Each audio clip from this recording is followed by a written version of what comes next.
Quando eu fui convidado pelo presbítero Laércio para falarmos à igreja aqui, eu comecei a pensar que tema seria importante numa festividade de 53 anos, né? É uma data singular, irmãos. Hoje temos visto aí igrejas fechando as portas, né? Igrejas que não têm dado continuidade ao trabalho do Senhor, e quanto mais vemos igrejas avançando em idade, avançando em crescimento, como vimos hoje, né? Irmãos sendo recebidos, é sempre motivo de alegria. Na verdade, toda reunião nossa, nós já temos um grande motivo de alegria, que é a salvação em Cristo Jesus.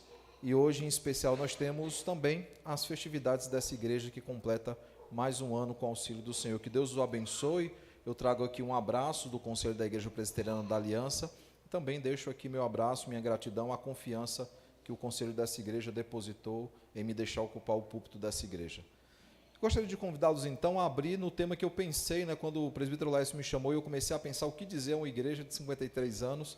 Pensei que seria uma boa nós pensarmos e refletirmos sobre o discipulado, né, um chamado ao discipulado, essa que deve ser uma das marcas da igreja, não apenas a evangelização, não apenas missões, mas discipulado. Nós não apenas pregamos o evangelho e não apenas vemos o poder de Deus em transformar pessoas. Nós precisamos acompanhar essas pessoas, nós precisamos cuidar dessas pessoas. Um papel que não é apenas pastoral, não é apenas do conselho, mas de toda a igreja. Discípulos fazem discípulos. E o texto que eu escolhi hoje, o texto inicial, e vocês vão entender por que essa referência ao inicial, encontra-se ali em Neemias capítulo 8, verso de número 1 ao verso de número 12. Neemias capítulo de número 8, verso de número 1 ao verso de número 12. Eu sei que nós sempre nos sentimos tentados a acompanhar a projeção, lá na igreja também tem, mas vai olhar bastante para esse texto, inclusive para capítulos próximos. Então o meu desafio é abrir a Bíblia do jeito antigo, no papel mesmo, porque a gente vai passear nesse texto para entender tudo o que esse texto trata e que lições ele tem para nós. Neemias capítulo de número 8, verso de número 1 ao verso de número 12, os que puderem, claro, se puderem ficar de pé para acompanharmos juntos a leitura da palavra do Senhor, eu convido então a ficarmos de pé em reverência à palavra do nosso Deus. Neemias capítulo de número 8, verso de número 1 ao verso de número 12. Neemias 8, de 1 a 12, diz assim a palavra do Senhor: Em chegando o 7º mês, estando os filhos de Israel nas suas cidades, todo o povo se ajuntou como um só homem na praça diante da porta das águas. E disseram a Esdras, o escriba, que trouxesse o livro da lei de Moisés, que o Senhor tinha prescrito a Israel. Esdras, o sacerdote, trouxe a lei perante a congregação, tanto de homens como de mulheres, e de todos os que eram capazes de entender e ouvir.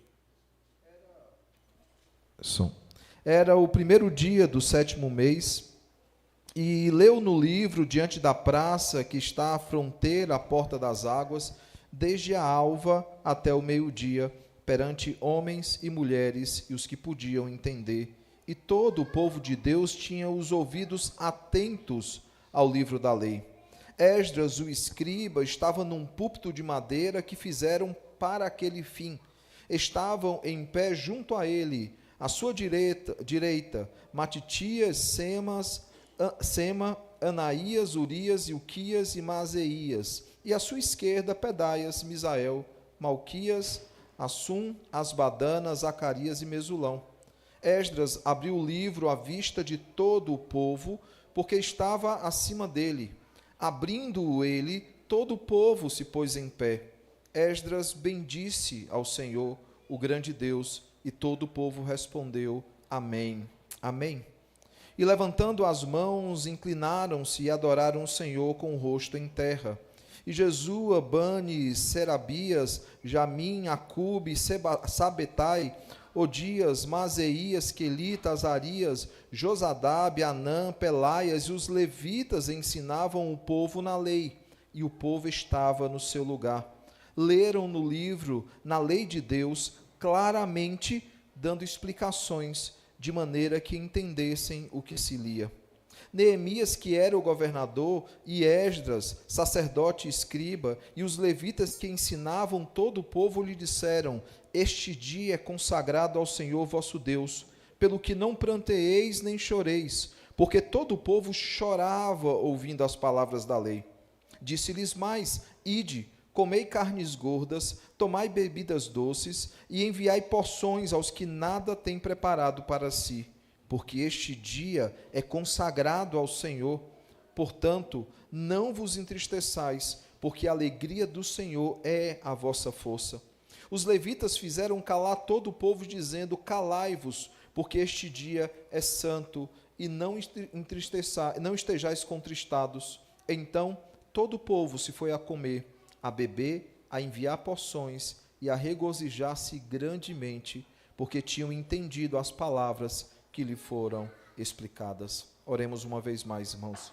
Santíssimo Deus, maravilhoso Pai, estamos diante do Senhor, diante da Tua palavra, com o mesmo sentimento, Pai, que esse povo estava a ouvir Tua palavra novamente depois de 70 anos. Que de fato, Pai, haja em nossos corações expectativa, temor e uma profunda obediência em ouvir a Tua palavra e ser por ela, Senhor, admoestados, exortados e consolados. Sabemos, Pai, que não podemos fazer isso sozinhos. Dependemos do Teu Santo Espírito, Divino Mestre, que aclara as nossas mentes, que nos dá entendimento da Tua palavra, o mesmo Espírito Santo que inspirou o autor bíblico a escrever esse texto, seja Ele a nos ensinar, Senhor, essa noite. E que Cristo, o profeta da igreja, venha tratar conosco também, venha nos santificar, Senhor, e nos preparar para o dia glorioso, quando Ele nos apresentará diante do Senhor, como ovelha, como noiva, sem mancha, sem ter do que se envergonhar, Pai. É no nome de Jesus que nós te oramos e também te agradecemos. Amém. Podem sentar, irmãos. Irmãos, muito se fala sobre avivamento nos nossos dias, né? Eu suspeito que na minha adolescência e juventude se falava mais. A grande questão é que naqueles dias, esses avivamentos que se falavam não eram, muitas vezes não eram avivamentos genuínos. Era muito comum lá em Fortaleza, na cidade onde eu cresci, nós vermos cartazes colocados nas paradas de ônibus, em outros locais, avisando que dia teria um grande encontro, onde lá teriam milagres, onde lá teriam curas e tantas outras coisas, testemunhos. Eram marcadas datas para que os avivamentos acontecessem. E é claro, irmãos, que isso não é avivamento. A Escritura deixa muito claro que algumas coisas precisam acontecer para que de fato um avivamento aconteça em meio a um povo ou em uma nação. Tanto na história bíblica como na história da igreja, todas as vezes que um verdadeiro avivamento aconteceu, ele aconteceu única e exclusivamente por meio da fiel pregação da palavra do Senhor. Foi assim no Antigo Testamento, foi assim no Novo Testamento, foi assim em várias épocas da igreja, quando todas as vezes a igreja se distorcia, né, ela se deformava, ao invés de se conformar, ou seja, tomar forma, como Romanos 12 nos diz, era necessário uma reforma para que ela voltasse para a sua forma correta. E todas as vezes que isso aconteceu na história, aconteceu por meio do ensino da palavra. Por exemplo, nos dias de Josias, nós vemos que aquele rei, mesmo jovem, mesmo tendo seu avô se voltado contra Deus, e depois, claro, ele retorna ao Senhor, mas quando seu avô, Manassés, ele se afastou do Senhor, ele fez coisas temerárias diante do Senhor, depois o seu pai também fez o mesmo. Nós vemos Josias, então, um jovem muito novo, que buscava a presença do Senhor e buscava viver de acordo com a vontade do Senhor. E ele deseja, então, reformar o templo. Ele deseja, então, trazer uma reforma para Israel. Mas a reforma de Israel só aconteceu quando, finalmente, ele achou os livros da lei. Esses livros foram validados pelos profetas, pela profetisa Uda, especificamente. Esse livro foi, então, validado, e uma vez validado, ele foi lido diante do povo. Enquanto aquele livro era lido, as pessoas choravam, entendendo os seus pecados. Não é diferente, por exemplo, quando Paulo prega o Evangelho ali na Ásia, ali em Éfeso, e as pessoas confessam seus pecados na rua, eles abandonam os ídolos e toda a idolatria e se colocam diante do Senhor numa verdadeira conversão. Foi assim nos dias da Reforma, foi assim na Reforma inglesa, quando por um tempo a Inglaterra havia se tornado reformada ou reformada pela metade, como os puritanos acusavam naqueles dias. E aí, por um outro tempo, a Inglaterra, que havia se tornado anglicana, volta rapidamente a ser católica. E a rainha Maria Sanguinária, ou Maria Tudor, né, que assume aquela nação, ela então impõe uma perseguição contra os reformados. Ela decreta execuções públicas. Essas execuções públicas, elas foram anuladas, canceladas, irmãos, porque elas se tornaram grandes momentos de avivamento. Pessoas se convertiam naquelas execuções públicas, e talvez alguém pergunte por que isso acontecia, porque aqueles que eram condenados à morte, que deveriam queimar na fogueira, enquanto eles caminhavam para a fogueira, eles cantavam hinos de louvor ao nosso Deus, enquanto seus corpos queimavam, eles pregavam o evangelho, pregavam a palavra do Senhor. Não existe, irmãos, verdadeiro avivamento, não existe um avivamento bíblico sem pregação da palavra. E o texto que nós temos diante de nós essa noite deixa muito claro isso. Talvez você não entenda o quão é importante esse texto, ou a cena que nós temos nesse texto. Esse povo, depois de mais de 70 anos, tiveram a oportunidade de ouvir a palavra do Senhor. Lembrando que eles foram cativos. Eles sofreram com o cativeiro babilônico, que depois foi se transformando num cativeiro persa, medo-persa. Eles foram sofrendo na mão de outros povos. E finalmente, então, eles retornam à terra que o Senhor havia dado a eles, e eles têm a oportunidade de ouvirem a palavra do Senhor. Alguns dos que estão aqui nesse texto, irmãos, ouviram a palavra do Senhor pela primeira vez. É aqueles que podiam entender, o texto se refere a crianças, a adolescentes que estão nesse público e que cultuam o Senhor e que ouvem a palavra do Senhor. Mas havia ainda outros, irmãos, principalmente aqueles que estavam chorando profundamente, que era um povo que por 70 anos não mais ouviram a palavra do Senhor. E agora, depois de tanto tempo, eles podem mais uma vez ouvir essa palavra maravilhosa. Perceba toda a cena. Imagine a expectativa quando finalmente eles são convocados a comparecer em Jerusalém e ouvir a palavra do Senhor. Aqueles que gostam dos salmos e que leem os salmos vão perceber que nos salmos de degrau, ou salmos de romagem, os salmos que eram cantados pelo povo enquanto eles se dirigiam à presença do Senhor, onde cada um saía da sua casa, da sua terra, para viajar para Jerusalém, para ter um momento de adoração pública ao Senhor, viagens essas que duravam dias, semanas, muito tempo. E nós vemos naqueles salmos toda a alegria do povo em ir à presença do Senhor, quando diz, alegrei-me quando me disseram, vamos à casa do Senhor, por mais que não esteja nesse compêndio, traz toda a alegria de estar reunidos. Ou como fala o salmista, como é bom e agradável estarem reunidos os irmãos. Agora, em um outro momento, por outras circunstâncias, eles passaram 70 anos sendo impedidos de atender a essa santa convocação. E agora que eles recebem essa santa convocação, o texto nos diz que eles preparam tudo para o anúncio da palavra. Eles fazem um púlpito de madeira especificamente para esse fim. É pensado em tudo que vai acontecer naquele momento. As pessoas se sentam mais acima para que todos pudessem ver o pregador. E o texto nos diz que eles estavam lá a um só homem. Mais do que isso, irmãos, o texto também nos diz, no verso de número 12, que eles ouviram e eles entenderam tudo. Se você olhar aí no capítulo 8 ainda, não teria como ler os 3 capítulos, o 8, o 9 e o 10, mas de forma resumida você verá no capítulo 13 que no dia seguinte, ou seja, um dia após esse momento onde eles ouviram a palavra do Senhor, eles se ajuntaram, as famílias se ajuntaram, para que eles pudessem então finalmente comemorar mais uma vez a festa dos tabernáculos. Eles celebram a festa dos tabernáculos. E aí no capítulo 9, então, nós vemos que depois desse momento de festa, nós vemos aí o verso 18, dia após dia, leu Esdras no livro da lei de Deus, desde o primeiro dia até o último, e celebraram a festa por 7 dias. No 8º dia, houve uma assembleia solene, segundo o prescrito. Perceba que eles passam 7 dias celebrando, ouvindo a palavra do Senhor, e ao final disso, então, há uma assembleia solene. Irmãos, só para chamar a atenção de vocês, eu tenho chamado a atenção dos irmãos da aliança para isso, você vai ver que no texto do capítulo 8, por várias vezes, Deus é chamado de Senhor em caixa alta. Quando isso acontece no Antigo Testamento, é o nome pactual de Deus, é um texto de aliança. É a palavra que nós conhecemos como Yahweh, ou Javé, ou Yavé. Se você perceber em Êxodo capítulo 3, quando Moisés, conversando com Deus, pergunta em nome de quem eu irei, ele fala, diga que o eu sou te enviou. Se você olhar lá o eu sou, ele também estará em caixa alta, porque se trata do nome pactual de Deus. Essa sigla, né, esse tetragrama, muitos acreditam que se refere ao verbo ser conjugado no passado, no presente e no futuro. Ele era, ele é e ele sempre será. Por isso ele é o eu sou. Por isso ele sempre será o Deus do seu povo.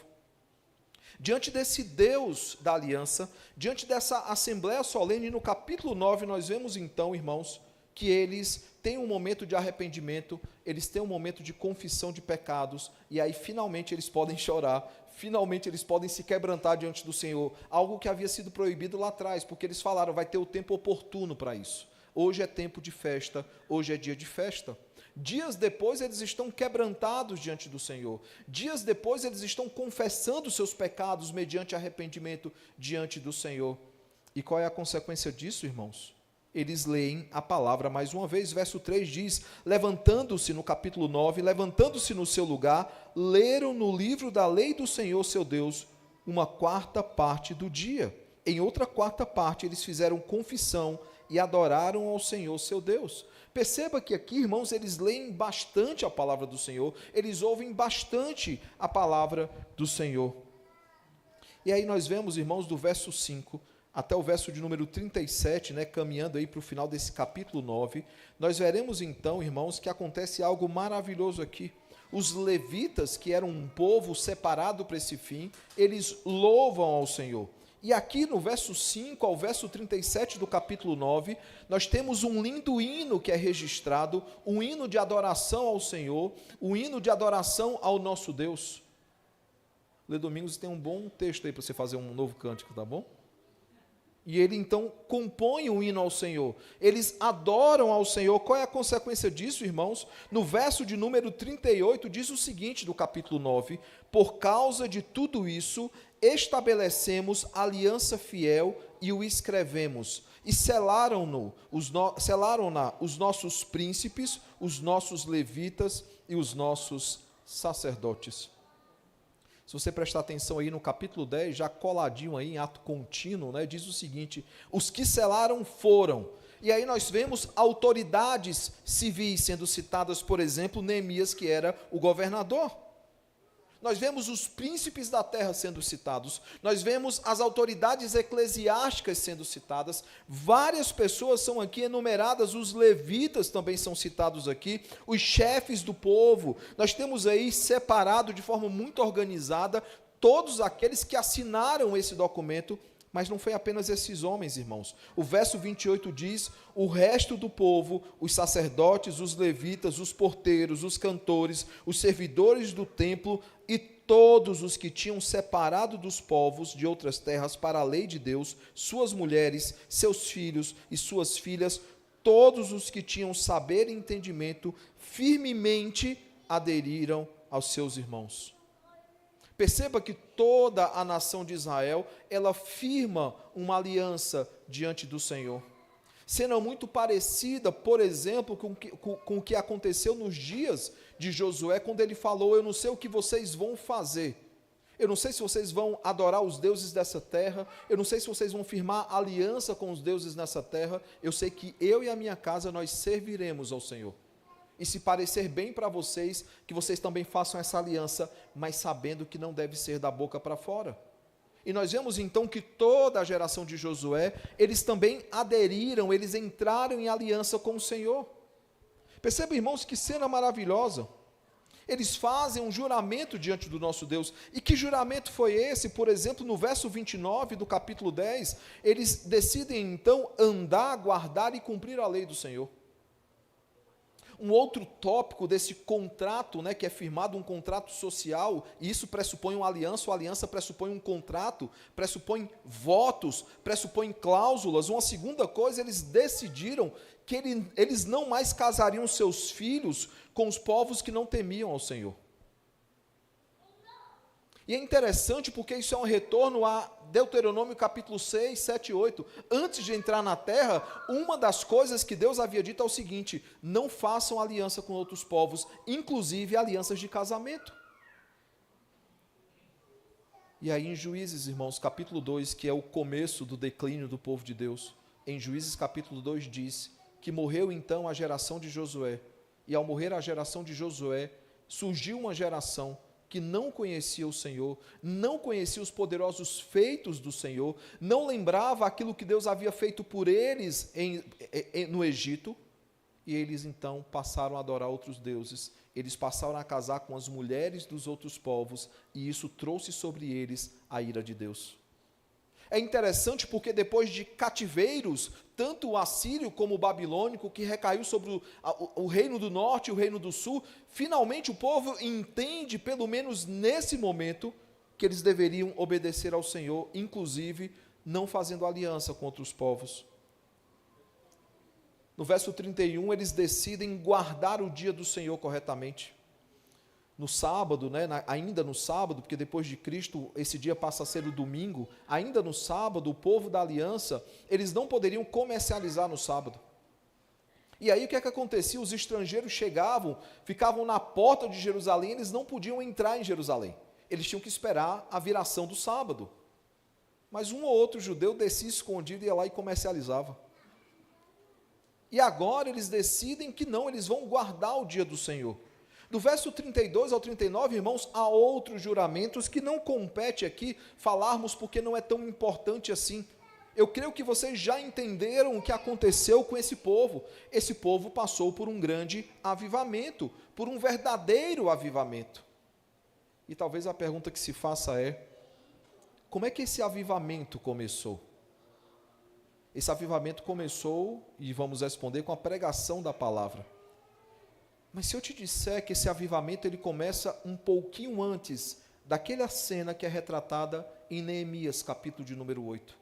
E aí, como eu disse no começo, é o texto que nós lemos, mas não é o texto principal da nossa noite, porque o texto que nós vimos aqui serve como pano de fundo de um grande avivamento que aconteceu em Israel. Mas há um texto preparatório para esse avivamento, e ele se encontra em Esdras, capítulo 7, verso 9 e verso de número 10. Esdras, vocês voltam só um pouquinho aí. Esdras, capítulo de número 7, verso de número 9 e verso de número 10. Esdras 7, 9 e 10. Vou pegar o 8 para vocês entenderem o que é que aconteceu, está aqui. Esdras chegou a Jerusalém no 5º mês, no 7º ano deste rei. Pois no primeiro dia do primeiro mês partiu da Babilônia, e no primeiro dia do 5º mês chegou a Jerusalém, segundo a boa mão de Deus sobre ele. Aí veja por que a boa mão do Senhor está sobre Esdras. Porque você não precisa conhecer o original para entender o que ele está dizendo aqui. O português já resolve. Quando ele diz porque, ele está atrelando o que ele vai dizer ao que acabou de ser dito. A boa mão do Senhor estava sobre Esdras, porque ele tinha disposto o coração para buscar a lei do Senhor e para a cumprir e para ensinar em Israel os seus estatutos e os seus juízos. Percebe, irmãos, que aquilo que acontece em Neemias capítulo 8 é porque a boa mão do Senhor estava com Esdras. E a boa mão do Senhor estava com Esdras por motivos bem simples, que todos nós, como crentes do Senhor, devemos também colocar em prática. A primeira coisa que nós vemos, irmãos, é que o seu coração se dispôs a buscar a lei do Senhor. Perceba, ele precisava estudar a lei antes de qualquer coisa. Ele não pode ensinar algo que ele não conhece. Aqueles que são professores de escola dominical, professores lá fora, ou aqueles que estão na academia se capacitando mais e mais para serem usados como instrumentos na mão do Senhor, sabe muito bem disso. Você não pode dar uma aula, você não pode ensinar sobre algo que você não sabe.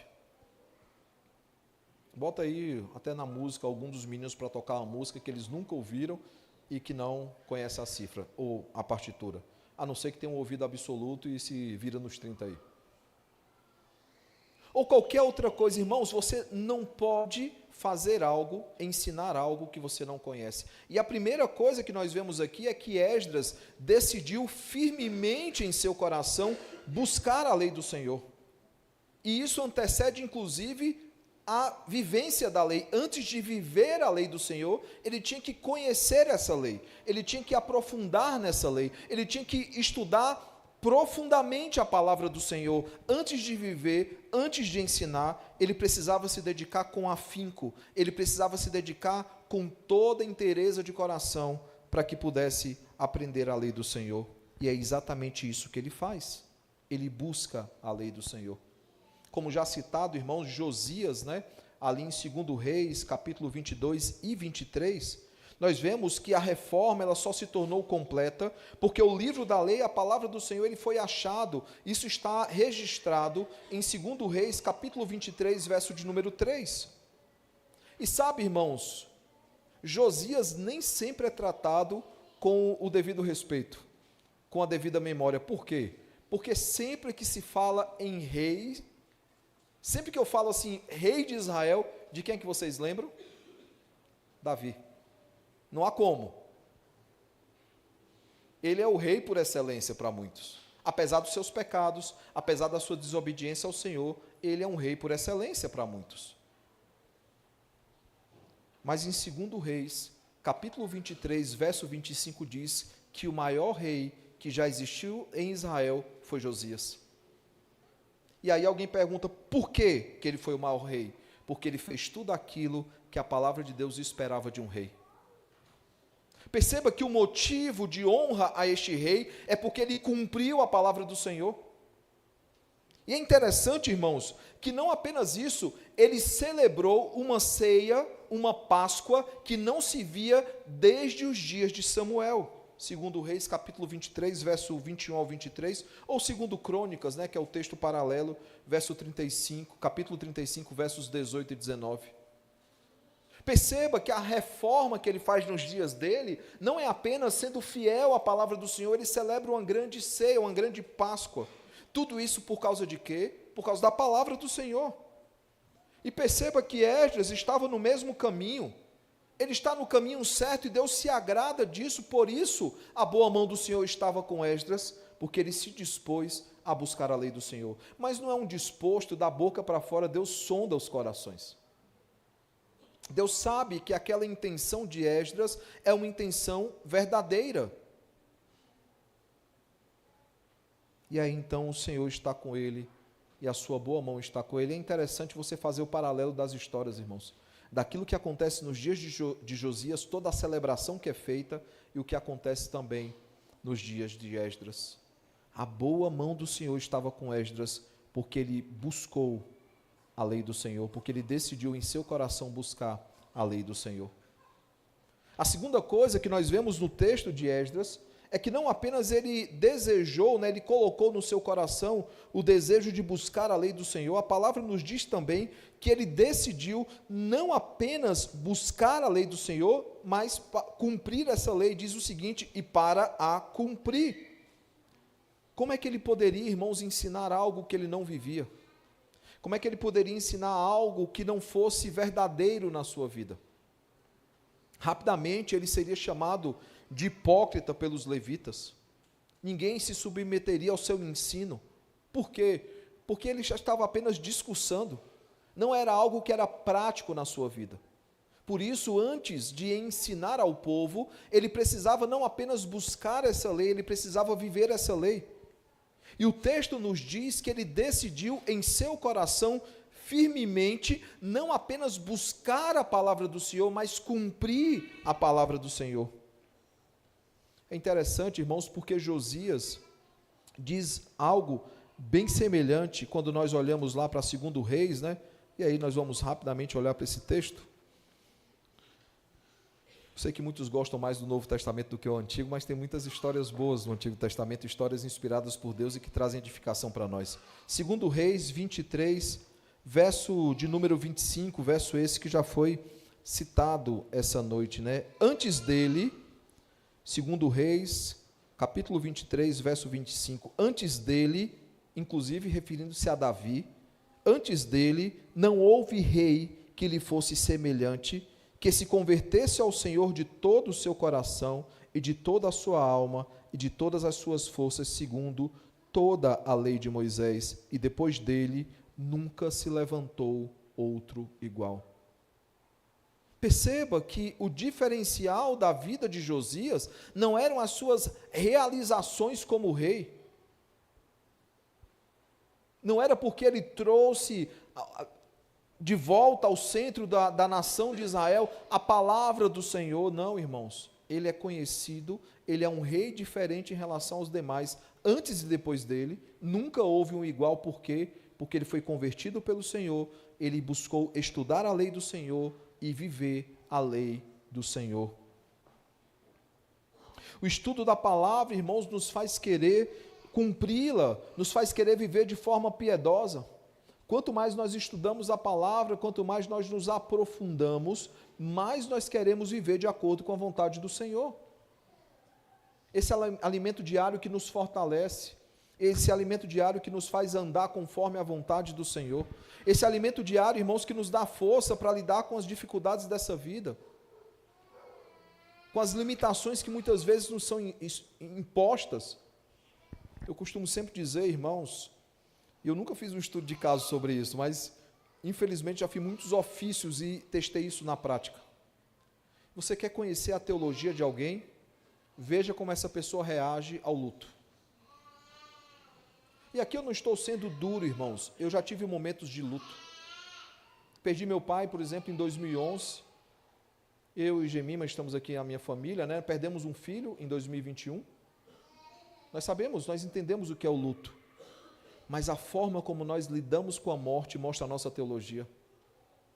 Porque se nós de fato cremos que o Senhor é Senhor de todas as coisas, que nada foge ao seu controle, que nada foge ao seu domínio, que tudo acontece conforme a sua vontade, e que entes queridos nossos, aqueles que morrem no Senhor, estarão com o Senhor eternamente, que é infinitamente melhor, nós olharemos para o luto, sim com tristeza, mas ao mesmo tempo com o coração cheio de ações de graças.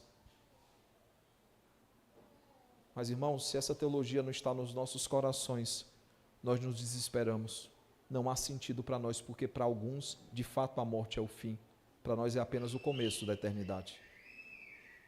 Eu estou citando aqui uma situação extrema para vocês perceberem que não adianta você conhecer as Escrituras, você precisa colocar em prática as Escrituras para lidar com todas as situações da vida. Irmãos, enquanto aqui estivermos, enquanto houver ainda resquícios do pecado nas nossas vidas, nós lidaremos com lutas.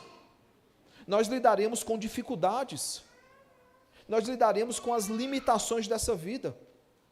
Somente quando o que é corruptível se revestir de incorruptibilidade e o que é mortal se revestir de imortalidade, somente nesse momento a morte será completamente tragada. E nós veremos com excelência a vitória de Cristo, porque Ele já venceu a morte espiritual, mas a morte física ainda é uma realidade para todos nós. É na palavra que nós encontramos então forças, é na palavra que nós encontramos então renovo para lidar com as dificuldades dessa vida, mesmo as mais extremas. E Esdras entende que não adiantava apenas buscar a palavra do Senhor, ele precisava viver essa palavra, ele precisava colocar em prática essa palavra, não apenas por seu bem espiritual, não apenas para que ele fosse saudável espiritualmente, mas para que outras pessoas olhassem e vissem que aquilo que ele pregava não era diferente daquilo que ele vivia. E muitas vezes, irmãos, no nosso local de trabalho, no nosso local de estudos, entre os nossos familiares, entre os nossos vizinhos, nós nos perguntamos por que nós não conseguimos evangelizar aquela pessoa, e muitas vezes é porque aquilo que nós falamos para a pessoa, ela não é coerente com aquilo que nós vivemos. Na prática, ele percebe isso claramente, não é coerente o discurso com a pregação, o discurso com a vida, e aí nós somos taxados como hipócritas.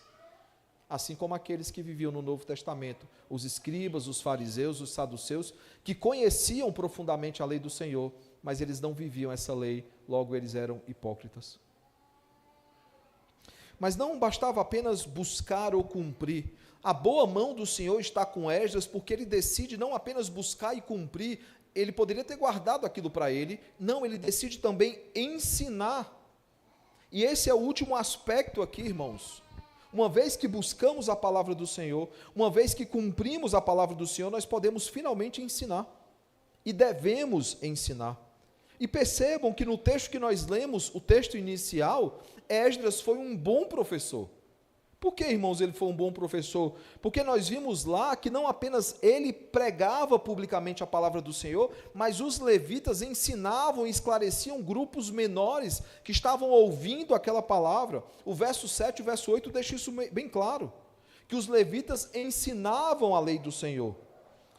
E o povo estava no seu lugar, e diz mais, leram no livro, na lei de Deus, claramente, dando explicações, quem? Os levitas, eles davam explicações de maneira que entendessem o que se lia. Como é que os levitas conheciam profundamente a lei do Senhor? Porque houve alguém que buscou conhecer essa lei, que viveu essa lei e que investiu tempo para que essa lei ela fosse então ensinada àqueles levitas, e eles pudessem então ensinar a outros povos. O verso 12 nos diz que todos leram a palavra do Senhor, todos entenderam a palavra do Senhor, porque havia não apenas aquele que anunciava a palavra, mas havia aqueles também que estavam com grupos menores, discipulando aquelas pessoas e ensinando, explicando tudo aquilo que Esdras estava lendo publicamente. E aí, irmãos, o resultado disso é um grande avivamento que acontece no capítulo 9, como nós vimos. É uma consequência direta disso, de um povo que buscou a palavra do Senhor, de um povo que viveu essa palavra e que foi ensinado. E o mesmo pode acontecer, irmãos, em nossas casas, o mesmo pode acontecer nas nossas igrejas, se a palavra do Senhor for diária e fielmente ensinada. Se de fato investirmos tempo naquilo que é eterno, naquilo que é verdadeiramente importante, se dedicarmos tempo ao ensino dessa palavra, essa palavra que é viva e eficaz, essa palavra que é o nosso alimento diário. A boa mão do Senhor estava com Esdras, porque Deus estava olhando já para o que ia acontecer com a nação de Israel, mediante a fiel pregação da palavra. Ele entendia que aquele ato de Esdras, de buscar, de cumprir e de ensinar, que era algo que havia sido proposto pelo próprio Deus, por isso Deus traz a nação de Israel de volta à sua terra. Deus sabia em como ia repercutir na vida da igreja, ali no Antigo Testamento, esse momento. E de fato, irmãos, nós temos um grande avivamento. Avivamento que há muito tempo não se via. Pessoas que tinham a expectativa em ouvir a palavra do Senhor, e percebam que por horas eles ouviam a palavra do Senhor. Hoje nós temos um desafio grande, né? Os pastores e outros pregadores, que a gente precisa pregar muito rápido, né? Às vezes é isso, né? Se você passar 20 minutos, 30, 40, alguns já ficam inquietos, né? Nós falamos hoje à noite sobre a Confissão de Fé de Westminster, nós falamos sobre os documentos de Westminster, Confissão de Fé, Catecismo Maior, o Breve Catecismo, alguns chamam de Catecismo Menor, mas o nome é Breve Catecismo. Só para uma informação, irmãos, enquanto esses documentos foram escritos, eles oravam por 3 horas por dia. Os sermões duravam 2 horas. E às vezes a gente está preocupado quando o sermão passa de 1 hora. Eu nem sei, eu não olhei quando eu comecei, espero não estar nesse limite já, tá, irmãos? Mas já estou caminhando para o fim. A nação de Israel passou horas ouvindo a palavra do Senhor, todos os dias, horas e mais horas. A primeira leitura bíblica, o texto diz que foi da alva até o meio-dia. E eles queriam mais. Se Esdras se propusesse a ler mais, eles ouviriam mais. Mas diz, não, volta lá, come carnes gordas, toma bebidas doces, revigora o vigor de vocês, alimentos que não tem o que comer, porque a gente vai voltar e vai ouvir mais da palavra do Senhor. E no outro dia eles estavam ouvindo novamente a palavra do Senhor. E no outro dia, e quanto mais eles ouviam a palavra do Senhor, mais eles choravam, mais eles se arrependiam, mais eles confessavam os pecados deles, mais eles se alegravam no Senhor. Até que, irmãos, há um grande avivamento nessa nação. Não existe, irmãos, avivamento sem a fiel pregação da palavra. Não existiu, não existe e nunca existirá. Somente se dispusermos no nosso coração buscar a palavra do Senhor, cumprir a palavra do Senhor e ensinar a palavra do Senhor, nós viveremos e veremos um verdadeiro avivamento. A pergunta que eu faço é: que aplicações nós podemos tirar então do texto dessa noite, desses 3 aspectos que estão tão claros nessa história. A primeira coisa, irmãos, que nós temos que colocar em prática é se de fato queremos um verdadeiro avivamento para a igreja aqui em Filadélfia, em Cotia, para as igrejas desse presbitério de Cotia, para as igrejas do nosso sínodo, para as igrejas do nosso país, do mundo inteiro. Se de fato queremos um verdadeiro avivamento, nós precisamos, antes de tudo, estudar a palavra do Senhor. Nós precisamos estudar a palavra do Senhor, lembrando, irmãos, que ela é a nossa regra de fé e de prática. A gente repete muito isso, nós presbiterianos, reformados, mas acima de tudo presbiterianos, gostamos dessa frase, né? A nossa Bíblia é o quê? A nossa regra de fé e de prática. Você já parou para pensar o que quer dizer essa expressão, sem repetir, da boca para fora? É como o fim principal do homem, né? Qual é o fim principal do homem? Então já responde já decorado. Uma igreja que eu pastorei lá em Mossoró durante 11 anos, nós tínhamos um grupo de estudos, né, dos símbolos de fé. Nós passamos na pergunta inicial do breve catecismo, a pergunta introdutória, né, qual o fim principal do homem, glorificar a Deus e gozá-lo para sempre, ou alegrar-se nele para sempre, enfim. Nós passamos 3 meses nessa pergunta, olhando na prática o que era glorificar a Deus.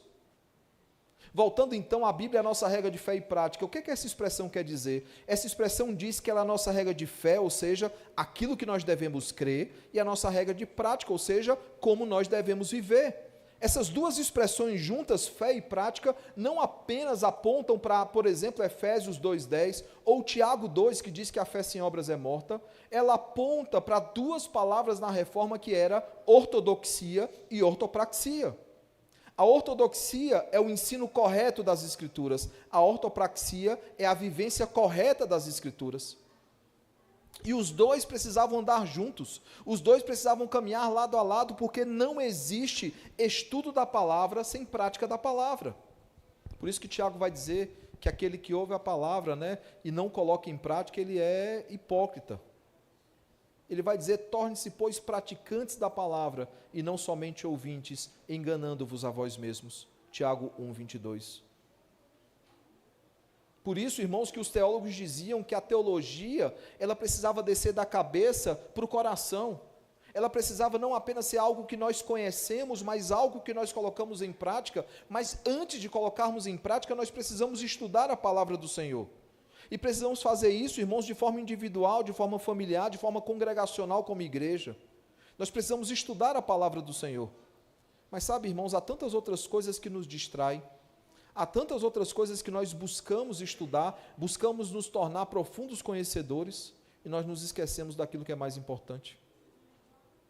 Sabe o que é preocupante, irmãos? Os pais de adolescentes já estarão nessa fase, né? E chegará um momento também que eu terei que me preocupar com isso. E o problema não é preocupar com isso, mas só com isso, e vocês vão entender do que é que eu estou falando. Muitos pais de adolescentes estão naquela fase de descobrir qual é a vocação do seu filho. E aí vai fazer um teste vocacional. Na minha época era com 16, 17 anos, tem ficado cada vez mais cedo, né? Cada vez mais na tenridade, já tenta descobrir qual é a vocação, o que é que ele vai fazer da vida, né? Mas é lamentável que muitos pais estão preocupados com o teste vocacional, qual é a faculdade que os seus filhos vão fazer, qual o emprego que eles vão ter, mas não estão preocupados com a vocação eterna dos seus filhos. Nós precisamos, irmãos, estudar a palavra do Senhor. Segundo, nós precisamos viver a palavra do Senhor, lembrando que viver piedosamente é um mandamento do Senhor, e quem não faz isso engana a si mesmo, como eu já citei em Tiago 1:22. Jesus, ele vai além, diz que aquele que conhece, que ouve a palavra do Senhor e não coloca em prática, é semelhante a uma casa construída na areia. Vêm as tempestades, vêm os ventos, e aquela casa ela tomba, ela cai. Mas aquele que ouve a palavra do Senhor e a coloca em prática é semelhante a uma casa construída na rocha. Virão as tempestades, virão as dificuldades, e ela permanecerá de pé. Nós precisamos, irmãos, assim como Esdras e todos os personagens que nós conhecemos mais a fundo hoje, nós precisamos entender que não basta apenas estudar a palavra do Senhor, nós precisamos viver a palavra do Senhor. E sabe, muitas vezes nós não fazemos isso quando deveríamos fazer. A gente meio que se esconde, né? Como fosse um agente secreto, né? Ninguém precisa saber, ninguém pode descobrir que a gente é crente, senão virão perseguições. Irmãos, a perseguição é um fato na Escritura. Por exemplo, Paulo escrevendo a Timóteo na segunda carta, no capítulo 3, diz: todos aqueles que querem viver piedosamente serão perseguidos. Se você ler Apocalipse, que é o final da história, o maior spoiler que já existiu, conta como é que vai acabar tudo, diz que a igreja será perseguida, mas ao mesmo tempo preservada pelo Senhor. Por isso nós precisamos testemunhar dessa palavra no nosso local de estudos, no nosso local de trabalho, vivendo piedosamente. Claro, há uma oposição lá fora, oposição essa que existe desde o jardim, quando Deus pôs uma inimizade entre os descendentes de Cristo e os descendentes de Satanás, entre os filhos de Deus e os filhos dos homens, entre luz e trevas, entre amigos de Deus e amigos do mundo. Sempre existiu essa oposição desde a queda. Mas nós precisamos, irmãos, nos posicionar, e nós precisamos viver de forma prática o Evangelho, para que aqueles eleitos que trabalham conosco e ainda não foram alcançados pelo Evangelho, possam ser alcançados pelo Evangelho. Eu lembro de um senhor em determinada igreja, enquanto nós conversávamos, que ele disse, conversávamos sobre vida cristã, sobre pregação do Evangelho, ele falou: pastor, eu estou muito feliz. Disse, por quê, meu irmão? Porque um colega de trabalho meu, depois de 12 anos, ele entendeu o Evangelho e foi transformado pelo Senhor. Ele foi para uma igreja, ele ouviu a mensagem e a sua vida foi transformada. Muito tempo, pastor, eu esperava por isso. E eu fiquei feliz, claro, é uma boa notícia. A única pergunta que eu fiz foi: mas você nunca pregou o Evangelho para ele? Esse tempo todo de trabalho, você nunca falou do Evangelho para ele? Não, pastor, eu ficava constrangido. Quantos colegas nossos de trabalho, quantas pessoas que trabalham conosco, quantas pessoas que vivem o nosso dia a dia, familiares, vizinhos, amigos, precisam ouvir a palavra do Evangelho e nós não pregamos. Claro, irmão, você não vai retardar o plano do Senhor. Aquela pessoa não deixará de ser convertida pelo Senhor no dia certo, no momento certo, mas você estará falhando com o seu papel de pregar o Evangelho. E lembrando, irmãos, nós pregamos o Evangelho porque o Senhor assim determinou. Isso é glorificar a Deus e alegrar-se no Senhor para todo sempre. Não é a nossa capacidade que faz com que pessoas sejam alcançadas, é Deus que converte aquelas pessoas. Nós não pregamos o Evangelho para converter pessoas, nós pregamos o Evangelho porque é uma ordem do Senhor. Deus podia chegar hoje e dizer para nós o seguinte: completou a medida dos eleitos, não há mais ninguém para se converter, agora é só aguardar a volta de Cristo. Ainda assim nós pregaríamos a palavra do Senhor, porque faz parte de quem nós somos, é o que está nos nossos corações, são as palavras que saem dos nossos lábios. Isso é viver para o Senhor. E nós precisamos entender isso, irmãos, porque muitas vezes nós esperamos que o pastor, que o conselho, que os oficiais da igreja, que outras pessoas preguem o Evangelho no nosso lugar. Nunca existiu uma geração tão terceirizada. A gente terceiriza tudo. Nós terceirizamos a educação dos nossos filhos, nós terceirizamos a educação espiritual dos nossos filhos, achamos que a igreja tem que fazer. Nós terceirizamos, irmãos, o evangelismo, achamos que é o pastor que tem que evangelizar. Nós terceirizamos o aconselhamento, mesmo que Colossenses 3,16 deixe muito claro que todos devem ser conselheiros bíblicos. E nós terceirizamos o tempo todo. Nós precisamos, irmãos, viver o Evangelho.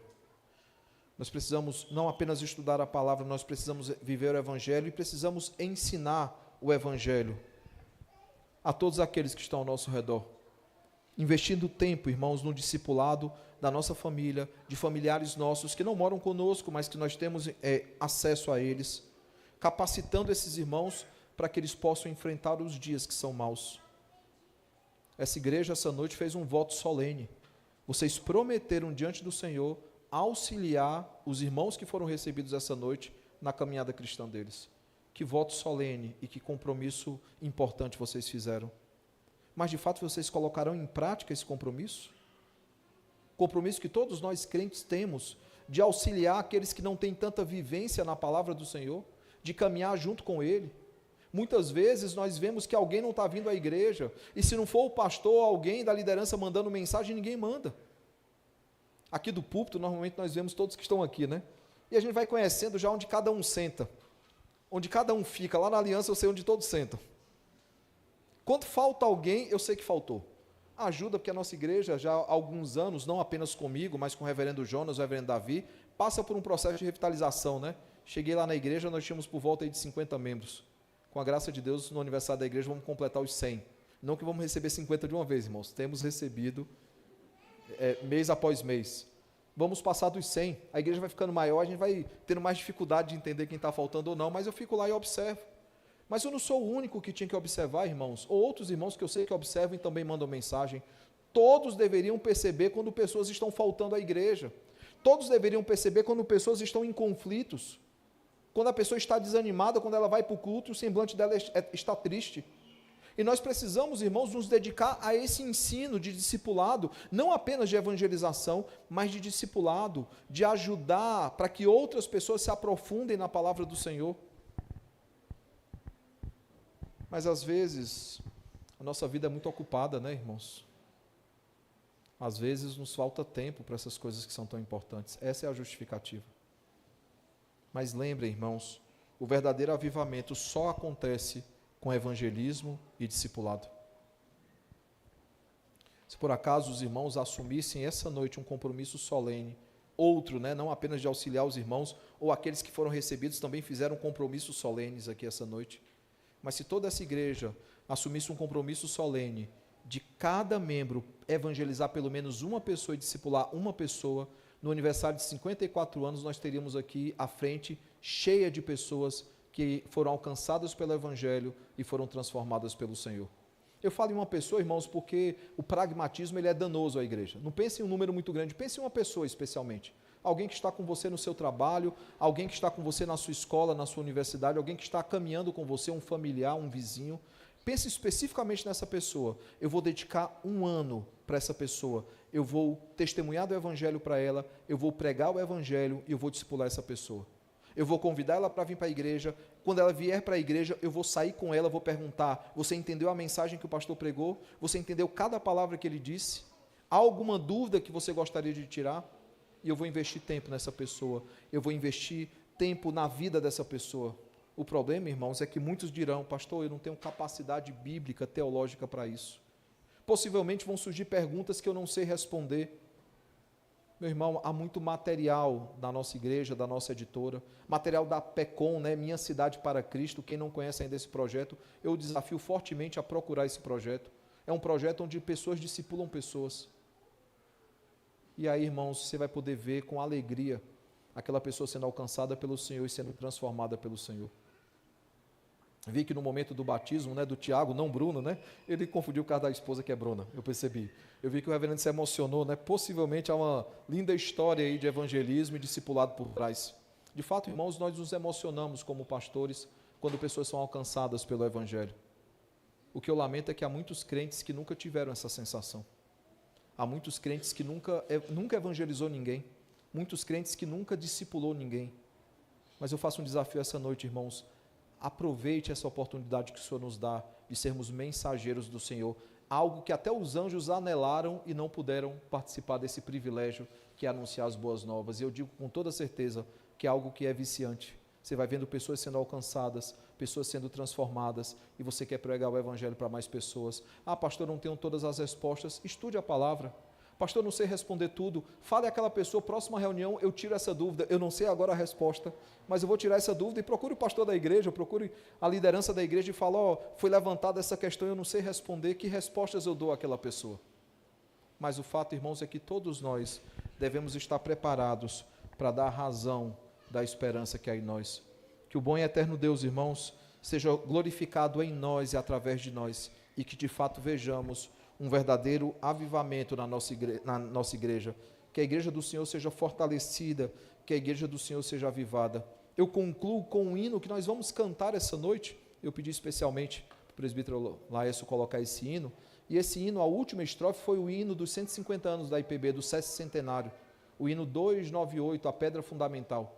A última estrofe diz o seguinte: que neste edifício santo que visa o seu louvor, estejam tua bênção, rogamos-te, Senhor, que muitos pecadores aqui em contrição se tornem templos santos da sua habitação. Que Deus abençoe essa igreja, que conceda a esta igreja mais e mais anos de vida, e que de fato vejamos aqui pecadores contritos se rendendo aos pés do Senhor e sendo transformados pelo nosso Senhor. Que Deus nos abençoe.